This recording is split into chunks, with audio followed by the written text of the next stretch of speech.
Hello everyone, my name is Manny Singh. I'm a cropping systems agronomist at Michigan State University. Today we are here talking to Mark Hasnick. I'll let you introduce, I'll talk a little bit about yourself, Mark. Yeah, my name is Mark Hasnick, farm in Lower Michigan with my family. We raise corn, soybeans, wheat, canola, little rye here and there. We started cover cropping about 10, 15 years ago, sort of a natural progression. We'd been no-tilling for almost 30 years on some of our ground. Okay. And we found that with the covers, it helped to improve our weather resiliency. 2012 was a big year for us, terrible drought.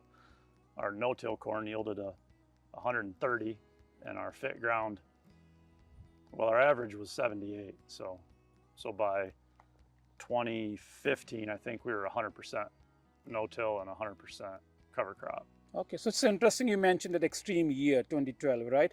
So how about other like a typical season or since then, you know? The bad years make it obvious, but even in the good years, there's still definite benefits. Cereal rye ahead of beans for us has been big from a weed control standpoint. Its ability to suppress mare's tail for us was huge. We end up broadcasting everything after corn harvest. Okay. And that way we're not subject to the extreme dry spells that you can get in October and September. The multi-species cover after our wheat and canola ahead of corn really reduces our fertilizer bill in that corn crop the subsequent year. What are the benefits you're getting? So it's sort of hard to quantify a dollars and cents. Like herbicide, I can say I use rye, and then versus another herbicide program, it's pretty easy to put pen to paper. One of the ancillary benefits that I have found is where we have a cover and we're trying to plant beans green into that cover crop versus the same field, that ground without the cover is wetter. You'll smear the sidewall. It'll take more downforce on the planter to get in the ground proper. And it just doesn't have the tilth that it has with the rye growing. And on the tail end, even as it's drying up, you'll get that moisture back. The rye is just borrowing it. So let's talk a little bit more about termination, right? Planting green versus killing it ahead of time. What's a good window? If looks like you prefer green, but we will generally plant and then terminate within 5 days. Okay. And we're terminating with a sprayer with chemistry. Okay. It does get a little tricky if you're trying to put down a lot of your pre-emergence herbicide as well. I'm not going to get into the multifaceted world of chemical interactions, but if you can keep that mix simple and hit that rye hard, you will kill it. Okay. Then you can come back in with your residuals at a later date. Or if you want to get residuals out early that won't kill the rye, we've done that as well. Really, you want to be crispy when you plant or green. Okay. The in-between is bad. Let's say they're already no-tilling and they're just, okay, I'm going to go out and burn down now like I normally would. But on this field, I have some rye growing as a cover experiment. Terminate it. Leave a strip where you don't terminate it. See what happens when you plant green. Okay. Okay. You know, on-farm trial and error is the only way that people will figure this stuff out. So yeah, that's a really good recommendation. If you're starting up, right, try it out and put some test strips out there. See what really works.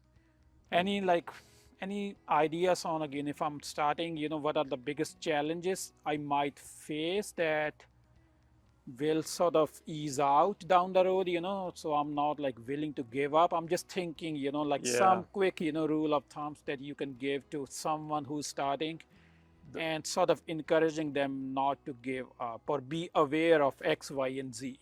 Yeah. The planting green or planting crispy thing is definitely a big one. Okay. That's become one of our rules of thumb. The other thing I would say is definitely the KISS method. Keep it simple. Keep it simple. Don't, understand your management limits, whether they be mechanical, personnel limited, whatever they are. don't do something that puts you in a position that is almost impossible from the get-go. You know, observe what's happening, keep your options in front of you, and know what plan A is, know what plan B is, know what plan C is, and have one. Awesome. Any final thoughts again for someone listening to this, still not doing cover crops, but well, I would express that the profitability side for us, I would not go back.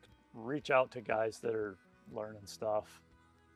They're doing it for a reason, and it's not generally as altruistic as the world wants to think it is. It requires thinking about things a little differently. We had to go, you know, instead of doing what we used to do, plow, pick stones, disc, plant, now we're going to go spread rye, wait, plant, spray. The workload, the time in the field was much less. When you decide to plant is no longer as much up to you as it used to be. You can force the issue if you're in a fit system. I go hit it with a disc, dry it out, get a crop planted. You got to wait until Mother Nature sort of says it's okay to go if you're going to rely on the system that we're using. Okay. All right. That's good to hear. Thanks, Mark. It's No about problem. to start Thank raining, you. so I think Yeah. we're just on perfect timing. Yeah. So We again, don't I want appreciate the your hardware to get feedback. wrecked. Yep.